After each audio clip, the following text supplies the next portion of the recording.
بس قاعدة تحكي ويا أمها ولا يمها ولا يمها ايش؟ شنو احكي لنا ايش صار بالضبط؟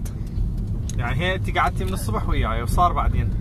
وبعدين نظفت وكنست وسويت هوفر. اي وشلت المواعين.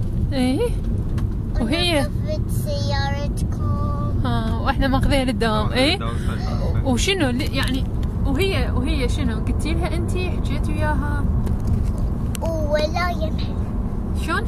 ولا يمها. يعني شنو ولا يمها؟ يعني ما تساعدني. هلا وبعد؟ وما تسوي ايش بس قاعدة تحكي ويا امها. ما قلتي لها انت قومي نظفي؟ زين انت مو قلتي لي قلت لها قومي نظفي؟ ايش قالت لك؟ قالت لي لا لازم بس انت. انا اريد احكي ويا امي. قلت لها اوكي راح اعزل كل الغرف. وهي ولا شنو؟ وهي ولا يمها.